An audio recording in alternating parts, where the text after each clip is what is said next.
മകന്റെ മരുമകളുടെ പീഡനം സഹിക്കാൻ കഴിയാത്ത രക്തസാക്ഷി ക്യാമറ വെച്ച് വോയിസ് റെക്കോർഡിംഗ് നടത്തി അങ്ങോട്ടിരുന്നിട്ട് മരുവളും മരുവനും കൂടി കേൾക്കുന്ന പരിപാടി ഉണ്ടല്ലോ, നിർത്തിക്കോണം. ഞാനടക്കമുള്ള ആൺകുട്ടികളോടാണ് പറഞ്ഞു തുടങ്ങുന്നത്.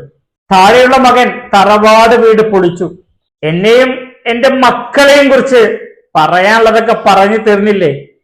ഇനി എന്താണ് ഉമ്മക്ക് ഞങ്ങളെപ്പറ്റി പറയാനുള്ളത്? സ്നേഹപൂർവ്വം സ്വാഗതം. പറയാൻ ബാക്കി വെച്ചതല്ല, പറഞ്ഞതിന്റെ തുടർച്ചയുമല്ല, പക്ഷെ പറയിപ്പിക്കുകയാണ് പല മക്കളും. പറയണ്ട എന്ന് കഴിഞ്ഞ ഒരാഴ്ചയായി കരുതിയതാണ്. പക്ഷേ ഇന്നലത്തോടുകൂടി ഉറപ്പിച്ചു ഒന്ന് പറയണമെന്ന്. ഒരു രക്തസാക്ഷി ഇന്നലെ ജനിക്കപ്പെട്ടു. അതുകൊണ്ടാണ് നിങ്ങൾക്ക് മുന്നിൽ ഇങ്ങനെ നിൽക്കേണ്ടി വന്നത്. ഞാനടക്കമുള്ള ആൺകുട്ടികളോടാണ് പറഞ്ഞു തുടങ്ങുന്നത്. ഇന്നലെ കൂട്ടുകാരന്റെ ഉമ്മ ഈ ലോകത്തോട് വിട പറഞ്ഞു. 3 ആൺമക്കളും ഒരു പെൺകുട്ടിയുമുള്ള പ്രിയപ്പെട്ട ഉമ്മ. താഴെയുള്ള മക്കൾക്ക് വീട് നൽകണം എന്നൊരു ആചാരം നമ്മുടെ നാട്ടിലൊക്കെ നിലനിൽക്കുന്നുണ്ടല്ലോ. എവിടുന്ന് വന്നു എന്നൊന്നും അറിഞ്ഞുകൂടാ. പക്ഷേ ആ ആചാരം ഇപ്പോൾ വലിയ പ്രതിസന്ധിയും പ്രയാസവും പല ഉമ്മമാർക്കും ഉപ്പമാർക്കും സൃഷ്ടിച്ചു തുടങ്ങിയിട്ടുണ്ട്. അതിൻ്റെ ഒരു രക്തസാക്ഷിയാണ് ഇന്നലെ ജനിച്ചത്. കാര്യത്തിലേക്ക് വരാം. താഴെയുള്ള മകൻ തറവാട് വീട് പൊളിച്ചു. പുതിയൊരു 4000 സ്ക്വയർ ഫീറ്റിൽ ഒരു മണിമാളിക പണിതു. അവിടെ 2 വാച്ച്മാൻമാരെ നിർത്തി. അത് പ്രിയപ്പെട്ട ഉമ്മയും 70 വയസ്സ് കഴിഞ്ഞ ബാപ്പയുമാണ്. ചുറ്റും ക്യാമറയുണ്ട്. ഉമ്മയുടെയും ബാപ്പയുടെയും പ്രൊട്ടക്ഷന് വേണ്ടി മകൻ ചെയ്തതാണ്. അവനും അവന്റെ ഭാര്യയും അവന്റെ പ്രിയപ്പെട്ട മക്കളും അങ്ങ് ദുബായിലാണ്, പ്രവാസ ലോകത്ത്. മക്കൾക്ക് പഠിക്കണം, അവന് ജോലിക്ക് പോകണം, അതുകൊണ്ട് കൊണ്ടുപോയതാണ്. പലപ്പോഴും ഉമ്മയ്ക്കും ഉപ്പയ്ക്കും ഒക്കെ അസുഖമാകുമ്പോൾ മോള് വരും, എന്താണ് വിശേഷങ്ങൾ എന്നറിയാൻ. അത് കഴിഞ്ഞ് അവൾ പോവുകയും ചെയ്യും. ഭർത്താവ് നാട്ടിലാണ്, മക്കൾക്ക് പരീക്ഷയാണ്, അവൾക്ക് ഇവിടെ വന്ന് എപ്പോഴും നിൽക്കാൻ കഴിയില്ലല്ലോ. ഏകദേശം 1 മാസത്തോളമായി മകൻ ഫോൺ ചെയ്തിട്ട് വിളിക്കുന്നില്ല. അങ്ങോട്ട് വിളിച്ചിട്ട് ഫോൺ എടുക്കുന്നുമില്ല. കുറെ തവണ ഈ ഉമ്മ ആരുടെയൊക്കെയോ കനിവ് കൊണ്ട് വിളിച്ചു. കാരണം ഉമ്മക്ക് വിളിക്കാൻ അറിഞ്ഞുകൂടാ.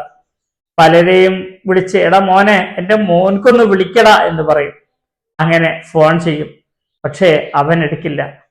ഏകദേശം 15 ദിവസം മുമ്പാണ് അവൻ തിരിച്ചു വിളിക്കുന്നത്.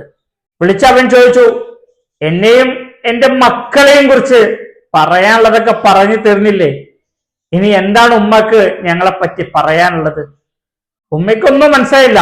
ഉമ്മ ചോദിച്ചു, എന്താണ് നീ പറയണത്? ഞാന് ഒന്നും പറയാൻ വിളിച്ചതല്ലട്ടാ, പാപ്പാക്ക് മരുന്ന് വാങ്ങാനുണ്ട്, ആ പൈസ മറക്കണ്ട. അറ്റാക്ക് കഴിഞ്ഞ് ഓപ്പറേഷൻ കഴിഞ്ഞ് ഏകദേശം 4000 രൂപ ഒരു മാസം മരുന്നിന് ചെലവുണ്ട്. വാപ്പ ഏകദേശം 10 ദിവസമായി മരുന്ന് കഴിച്ചിട്ട്.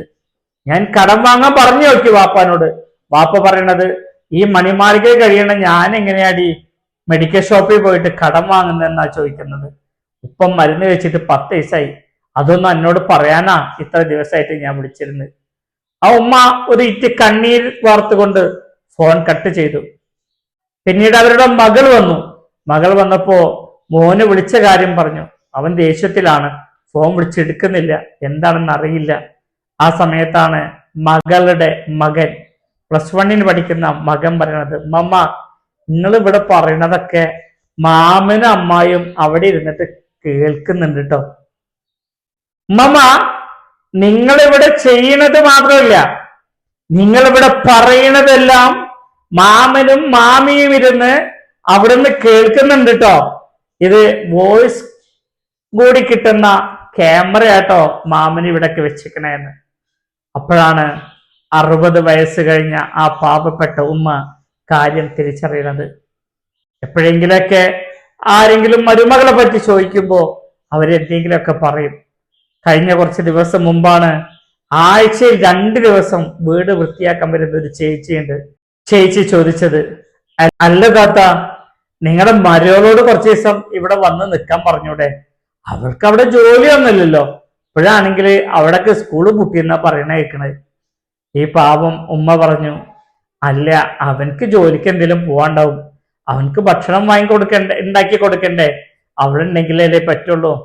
എന്നാലും ഇടയ്ക്കൊക്കെ ഒന്ന് വന്ന് നിൽക്കായിരുന്നു. പിന്നെയും ഈ ചേച്ചി പറഞ്ഞു, അല്ലമ്മ, നിങ്ങൾക്ക് വയ്യാത്തതും ഉപ്പാക്ക് വയ്യാത്തൊക്കെ മോൻക്ക് അറിയണല്ലേ, ഒന്ന് നിർത്തിക്കൂടെ എന്ന്. അറിയാതെ എന്തോ ഈ ഉമ്മയുടെ വായിൽ നിന്ന് മരുമോളെ പറ്റി പറഞ്ഞു പോയി. പക്ഷേ അതെല്ലാം അങ്ങ് പ്രവാസ ലോകത്തിരുന്ന് ഇവനും ഇവളും സുന്ദരമായി കേട്ടു. നിങ്ങളമ്മേ എന്നെ പറ്റി കുറ്റം പറഞ്ഞിട്ടുണ്ട് കേട്ടോ, അതുകൊണ്ട് ഇനി നിങ്ങൾ ഉമ്മാക്ക് ഇനി വിളിക്കാൻ നിൽക്കരുത്. വാപ്പ കുറച്ച് അനുഭവിക്കട്ടെ, മരുന്നിന് പൈസ പോലെ ആക്കാക്കരുത്. നിങ്ങൾ മാത്രമല്ലല്ലോ മക്കളുള്ളത്, വേറില്ലേ രണ്ടാൺകുട്ടികള്, അവരെ നോക്കണില്ലല്ലോ. ഇതാണ് അവളുടെ വർത്തമാനം. അന്ന് തന്നെ പേരക്കുട്ടിനെ കൊണ്ട് മോൻക്ക് വിളിച്ചു.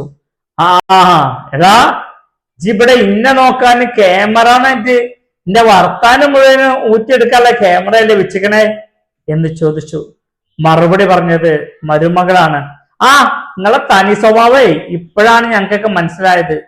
ഇത് പറഞ്ഞു അവനും അവളും ഫോൺ വെച്ചു. ആ ഉമ്മ പതിയെ പതിയെ കരയാൻ തുടങ്ങി. പതിയെ പതിയെ അവരുടെ ശ്വാസത്തിന്റെ മിടിപ്പിന്റെ വേഗത കുറഞ്ഞു. തല ചുറ്റി വീണു. അയൽവാസികൾ ആശുപത്രിയിലേക്ക് കൊണ്ടുപോയി. 6 ദിവസം ICUയിലും വെന്റിലേറ്ററിലുമായി കഴിഞ്ഞു. പിന്നീട് ഈ ലോകത്തോട് ആ ഉമ്മ വിട പറഞ്ഞു. മരുമകളുടെ പീഡനം സഹിക്കാൻ കഴിയാത്ത രക്തസാക്ഷി. എൻ്റെ പ്രിയപ്പെട്ട ആൺമക്കളോട് പറയാനുള്ളത്, നിങ്ങൾ വലിയ കൊട്ടാരം പോലത്തെ വീട് വെച്ചിട്ടുണ്ട്, ക്യാമറ വെച്ചിട്ടുണ്ട്, പക്ഷേ നിങ്ങളെ നോക്കിയ പോലെ, നിങ്ങളെ ഗർഭപാത്രത്തിൽ കൊണ്ടു നടന്നതുപോലെ, നിങ്ങൾ 1 വയസ്സും 2 വയസ്സും ഒക്കെ ആകുമ്പോ നിങ്ങളെ നോക്കിയ പോലെ നോക്കാൻ എത്ര കോടി ചെലവഴിച്ചാലും മോനെ നമുക്ക് കഴിയൂലടാ. മഹാനായ അബ്ദുറഹ്മാൻ ബിൻ ഉമർ റളിയല്ലാഹു അൻഹു മക്കയിൽ നിൽക്കുന്ന സമയത്താണ് ഒരു മനുഷ്യൻ വരുന്നത്. അബ്ദുറഹ്മാൻ ബിൻ ഉമർ റളിയല്ലാഹു അൻഹു തങ്ങളെ, ഞാൻ എൻ്റെ പ്രിയപ്പെട്ട ഉമ്മയെ ഷാമിൽ നിന്ന് തോളിലേറ്റിയിട്ട് ദാ ഈ മക്കയിൽ വന്നു, ഉംറ നിർവഹിച്ചു. ഏകദേശം 2000-ഓളം കിലോമീറ്റർ എൻ്റെ ഉമ്മയെ ഞാൻ തോളിലേക്ക് നടന്നു. എൻ്റെ ഉമ്മ എന്നെ 10 മാസം ഗർഭിച്ചു വന്നതിന് അത് തുല്യമായിട്ടുണ്ടോ തങ്ങളെ എന്ന് ചോദിക്കുമ്പോൾ മഹാനായ അബ്ദുല്ലാഹിബിൻ ഉമർ തങ്ങൾ കൊടുക്കുന്ന മറുപടിയുണ്ട്. എടാ മോനെ, 2000 കിലോമീറ്റർ അല്ല, 2 ലക്ഷം കിലോമീറ്റർ നീ നിന്റെ പ്രിയപ്പെട്ട ഉമ്മച്ചെ തോളിലേറ്റിയാലും നിന്റെ ഉമ്മ നിന്നെ 10 മാസം ഗർഭം ചുമന്നതിന് അത് തുല്യമാവില്ല എന്ന് എൻ്റെ പ്രിയപ്പെട്ടവരോട് പറയാനുള്ളത്.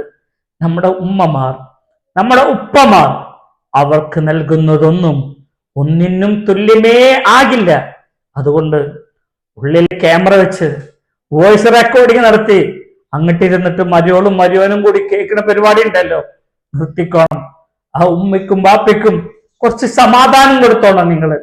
അത് കേട്ടിട്ട് മരിയോളം വാക്ക് കേട്ടിട്ട് തുള്ളിച്ചാട്ടുന്ന കൊരങ്ങാവേ എന്റെ പ്രിയപ്പെട്ട പൊന്നുമോനെ, നീ മാറരുത്. അവര് തന്ന പാലിന് പകരം കൊടുക്കാൻ നമ്മുടെ കോടാനാകോടി പണം കൊണ്ടോ നമ്മുടെ AC ഇട്ട റൂം കൊണ്ടോ മണിമാളിക കൊണ്ടോ തീരൂലടാ.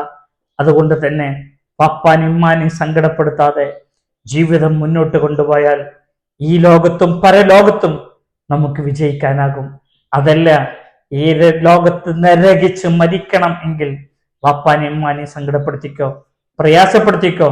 പപ്പാന്റെ ഉമ്മാന്റെയും സുരക്ഷ യാണ് ഞങ്ങൾക്ക് മുഖ്യമെന്ന് പറഞ്ഞ് വീട്ടിന്റെ അകത്തെ ക്യാമറയുടെ വോയിസ് ഓൺ ചെയ്തവൻ ഇന്ന് മ്യൂട്ട് ചെയ്തോണം. ആ പാവപ്പെട്ടവർ പലപ്പോ ജീവിതത്തിന്റെ പല പ്രതിസന്ധികളിലും അറിയാതെ പലതും പറഞ്ഞെന്ന് വരാം. പക്ഷേ അതൊക്കെ പൊറുക്കാനും സഹിക്കാനും നിനക്ക് കഴിഞ്ഞിട്ടില്ലെങ്കിൽ എങ്ങനെയാടാ ആ ഉമ്മയുടെ കാൽച്ചുവട്ടിലെ സ്വർഗം നിനക്ക് ലഭ്യമാക്കുക? അവരുടെ കുരുത്തവും പൊരുത്തവുമാണ് ഇവിടെയും അവിടെയും നമുക്ക് വിജയം. ആ ഓർമ്മ എൻ്റെ പ്രിയപ്പെട്ട ആൺമക്കളെ നമുക്കുണ്ടാകണം.